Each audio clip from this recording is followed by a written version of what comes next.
अगर कोई creator exist करता है तो वो कहाँ है? स्पेस टाइम के बाहर? देखो, स्पेस और टाइम खुद एक क्रिएशन है। अगर क्रिएटर ने ही इन्हें बनाया है तो वो इनके अंदर कैद कैसे हो सकता है? जैसे एक आर्किटेक्ट बिल्डिंग बनाता है, लेकिन वो बिल्डिंग के अंदर सीमित नहीं हो जाता। वैसे ही क्रिएटर स्पेस टाइम से परे है। लेकिन गॉड को हम अपनी 5 सेंस से समझ नहीं सकते, तो उसकी मौजूदगी को कैसे साबित करेंगे? तुम्हारी 5 सेंस बहुत लिमिटेड हैं। आंख सिर्फ एक छोटी सी वेवलेंथ देख सकती है, लेकिन इंफ्रारेड, अल्ट्रावायलेट, एक्स-रे भी एग्जिस्ट करते हैं।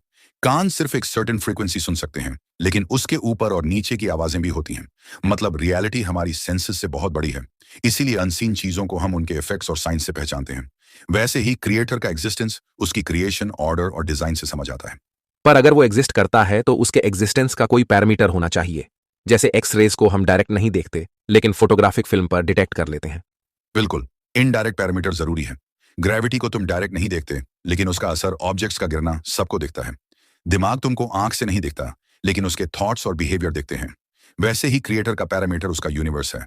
फिजिक्स के लॉज, गैलेक्सीज का सिस्टम, लाइफ का डिजाइन, ये सब उसकी मौजूदगी के इनडायरेक्ट साइंस हैं। लेकिन फिर भी हम उसे वैसे क्यों नहीं समझ पाते, जैसे किसी ऑब्जेक्ट को समझते हैं? इसका जवाब सिंपल है, क्योंकि क्रिएटर टाइमलेस, स्पेसलेस और डायरेक्शनलेस है। उसका ना कोई बिगिनिंग है ना एंड।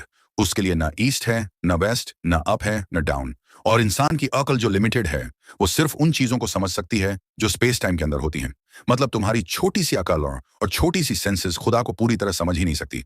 जैसे एक छोटी सी बोतल पूरे समुद्र को नहीं समेट सकती, वैसे ही इंसान का दिमाग गॉड को पूरी तरह ग्रास्प नहीं कर सकता।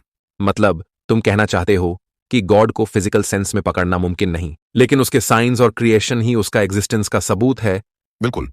साइंस भी यही तरीका अपनाती है। अनसीन चीज को उसके इफेक्ट्स से प्रूव करती है। क्रिएटर का सबसे बड़ा सबूत उसकी क्रिएशन है। और क्योंकि वो स्पेस, टाइम और डायरेक्शन से परे है, इसलिए इंसान के सीमित टूल्स से उसे पकड़ना नामुमकिन है।